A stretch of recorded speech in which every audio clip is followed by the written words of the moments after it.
Hi, everybody. Today is a busy day. We are jumping into a lot of different lives today, but there's lots to be, discussed. There's lots to be talked about.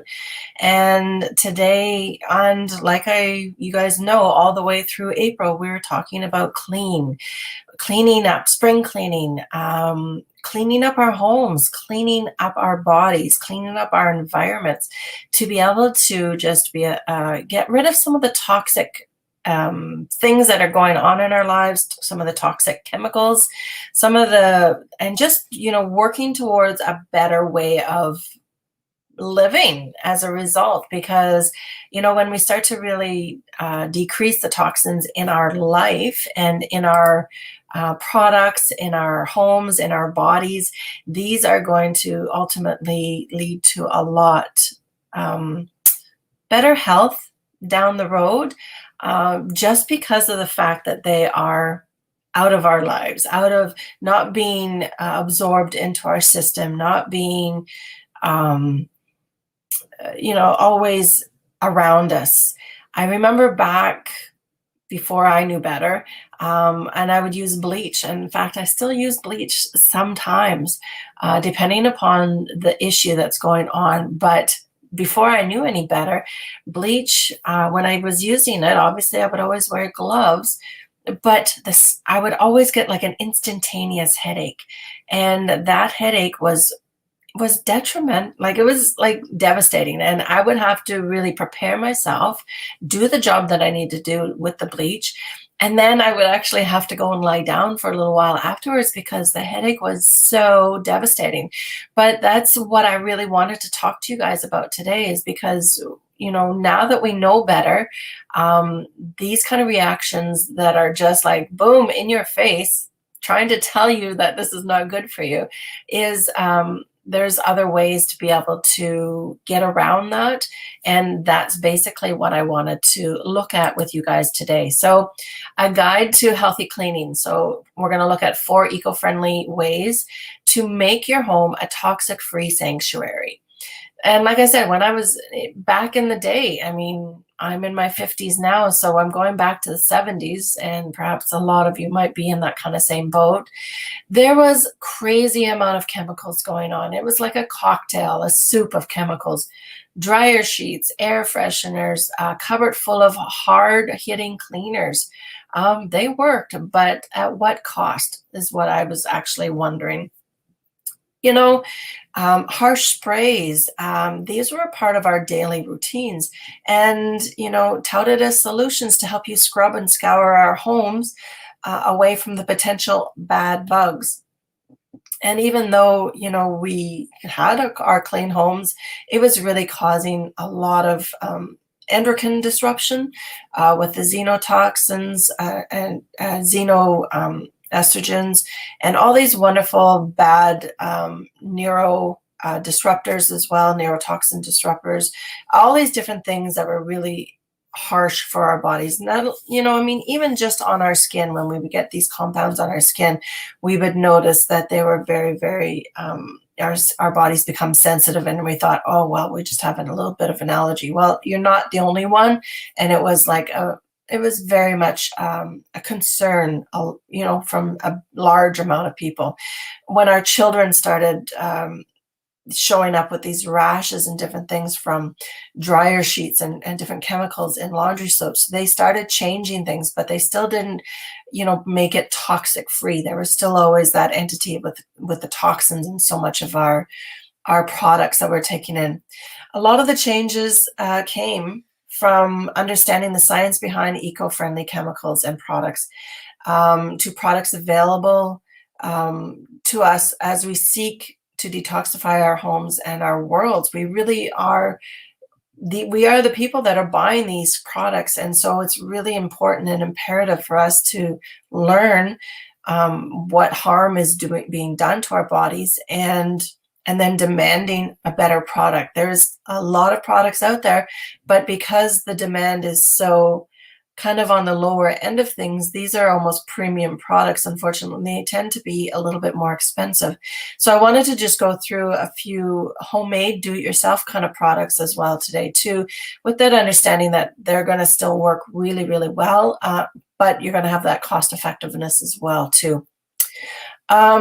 The average person actually spends about 65% of their entire lifetime within their homes. And this is according to a 2019 report from the Harvard T.H. Chan School of Public Health, making it our frontline space in our quest to avoid exposing our family and ourselves to unnecessary chemicals. The food industry, it's come a long, long way in creating transparency with regards to the additives and preservatives and the chemicals and all the other wonderful things that are in foods. But this isn't the case for cleaners, unfortunately. In a 2011 study, researchers investigated 25 cleansers, common cleansers, laundry supplies, and personal care products using gas chromatography, and found that they emitted 103 different volatile organic compounds, and those are called VOCs, volatile organic compounds, 24 of which were classified as toxic or hazardous under the US laws. The surprising part, only one of these compounds was listed in the ingredients. So all of this stuff is in our products, but it's not even being listed as dangerous or hazardous or toxic. One of those compounds was listed in the ingredients, and the products labeled green that they tested didn't fare any better than the conventional ones. So even looking at the labels with the green ones, you're going to have to, be looking for a product that's on the shelves that is totally transparent with what their ingredient list is, and then understand what those ingredients are.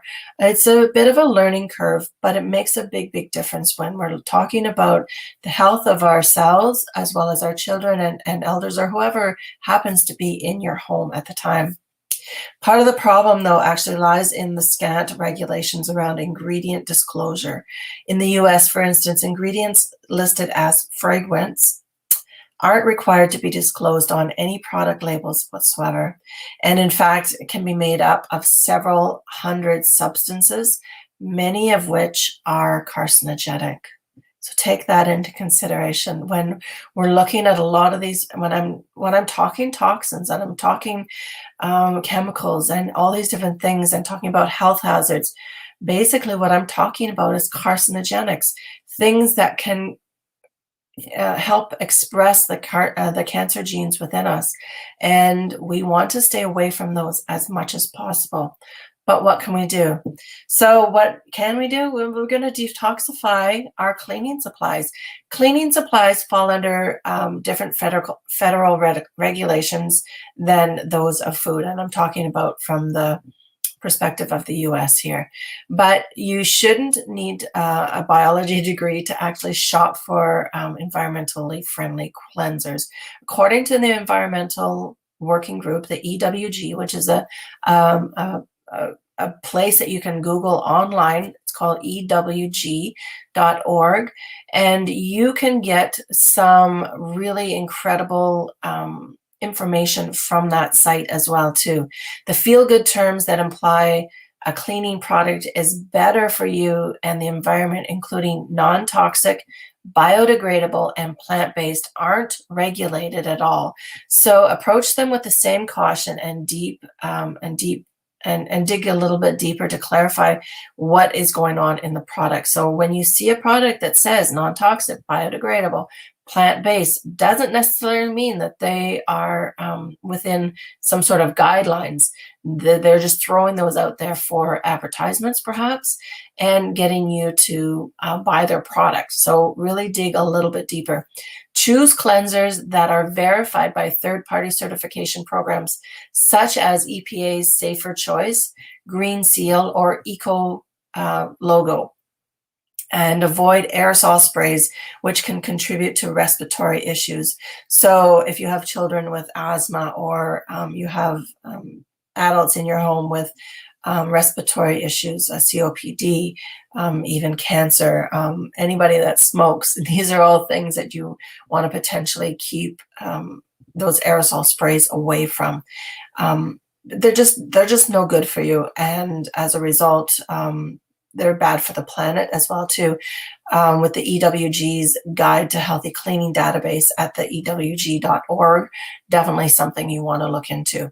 Another thing with respiratory issues, for those that have respiratory issues, understanding that those melting squares that are so popular and unfortunately are part of the gig economy right now, the side gig economy, and I'm not trying to denounce anybody really putting the effort into making their houses smell better, but do it from a very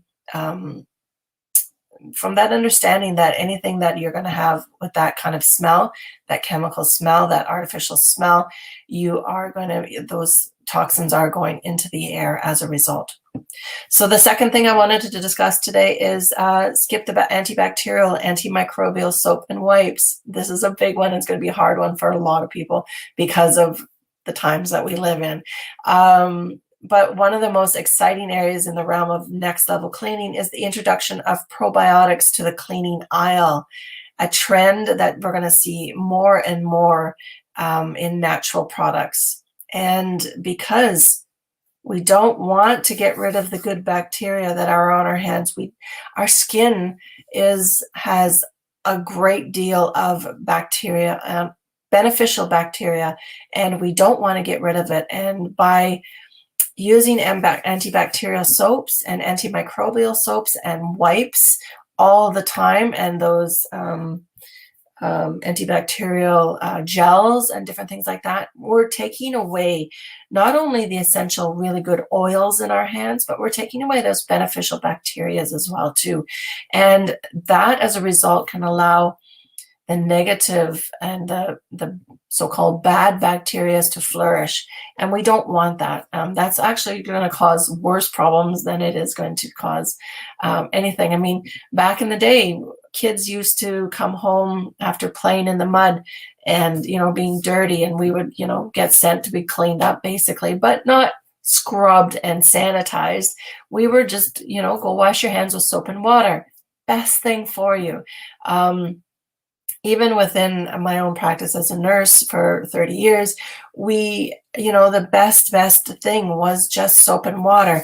And it wasn't just like, a real quick run under the water. It was, you kind of had to sing the happy birthday song in your head, or there was other ways of doing it, but it was a full cleaning that you did. And it was warm water and soap. And that was basically what you had. Obviously, going into surgery and different things like that, you had a different aspect with that. But the obsession that we have right now for being squeaky clean is, I think, going to be a big detriment in the future as a result. So like I said, the new generation of probiotic cleansers aims to give bad bugs the boot, but on home surfaces, while allowing healthy bacteria to thrive. So not only just on our skin and on our body, but also on our cleaning, on our surfaces, most likely in the kitchen where we're eating our foods. So again, having those healthy bacteria to thrive and allowing the bad ones to, giving them the boot. So even if you're not ready to take the leap towards probiotic cleansers at this point, check your current cleaning lineup and, be sure to get an A on the EWG's Guide to Healthy Cleaning list. Because it's important, again, for, down the road. There's a product called Triclosan, an antibacterial agent that has largely phased out due to concerns about its impact on aquatic life and potential endocrine disruption. So again, it's not only just the toxins that are coming into our bodies, going into our families' bodies, as a result. But because we flush things down the toilet, we put things down the sink, all these different things are going to have an impact on the environment as well too. So you want to be very cautious with regards to that. The FDA still allows the use of benzocalcium chloride, which is widely used in hand sanitizers. But it has been recognized by the Association of Occupational and Environmental Clinics, among others, to contribute to the development of asthma. So take a look at the ingredients of your hand sanitizers and, really be aware of what's going on and what we're putting with our children. Asthma is a major concern with so many of our young people, including adults now as they grow older, but is something that you want to be very cautious about going forward.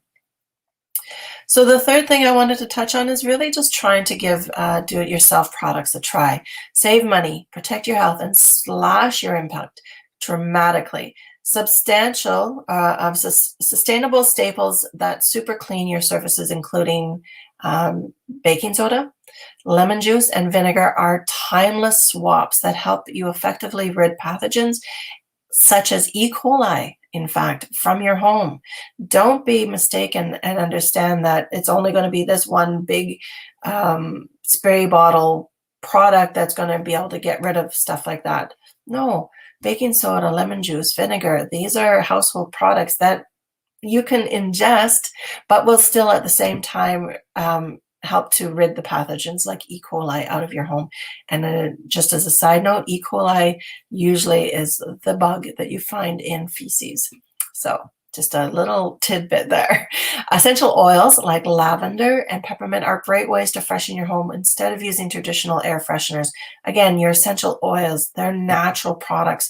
They're in a base of usually a natural base, a concentrated base of coconut oil, usually. And these things are very, very wonderful for the body, as well as, mood stabilization as well, too, especially lavender. Lavender is very, very good for calming. And peppermint is very uplifting. So like I said, this is a great way to freshen a room, get yourself a really good room diffuser, and just use your essential oils. I'm just looking, I have a pile of essential oils right beside me, and I use them on a regular basis as well too. And again, like I said, traditional air fresheners can contain those VOCs, the volatile, what does that stand for again? Those volatile organic compounds. So again, the nasty ones. And if you're really tired of tossing away disposable kitchen wipes, you can really do yourself a big favor and just Google homemade do-it-yourself recipe for disinfecting wipes for your kitchen and your bathroom. You can actually put together about a half a cup of distilled white vinegar with 3/4 of a cup of distilled water and 12 drops of tea tree oil, also known as melaleuca, into a large mason jar. Fold old clean bamboo or cotton towels or rags into quarters and stack them in the jar. And this is going to be an amazing product for you to use over and over and over again with little waste and amazing cleansing properties as well too.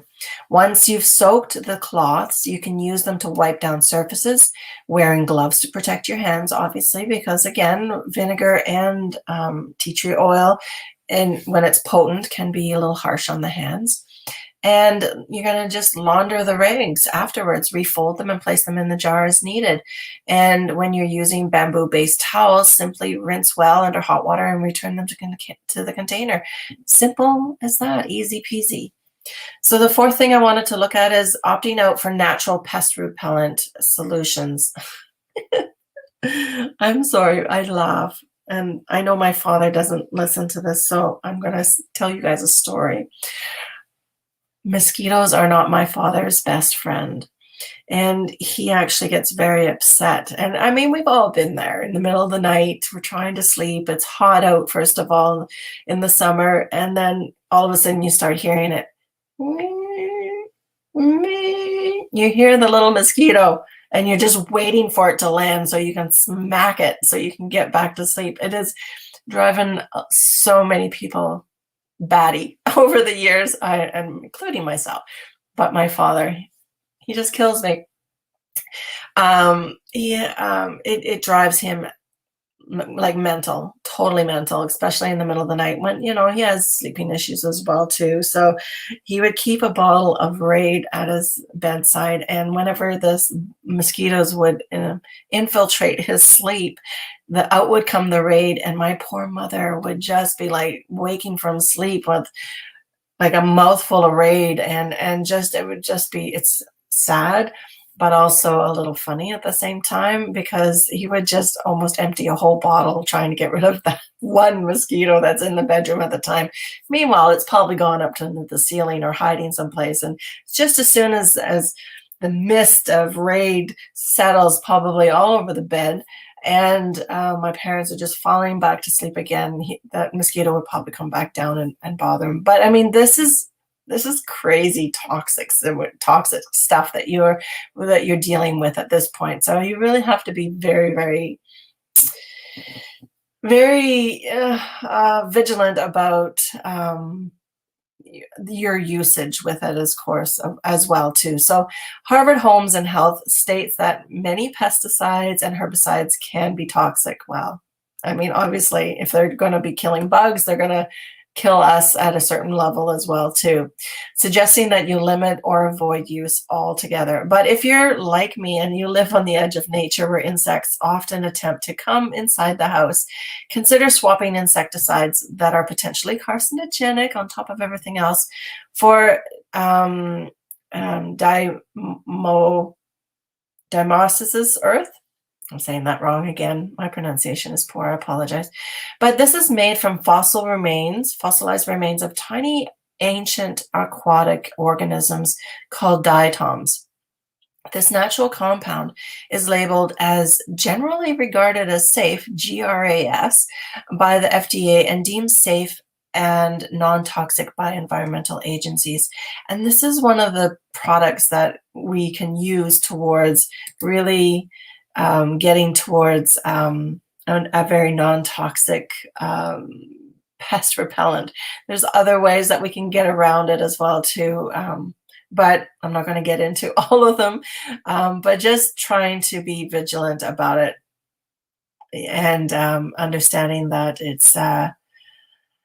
it's important. And like I said, these things, they get into our systems, and even though we might be in our 20s and 30s and not thinking much about it at the time, it is going to affect downstream.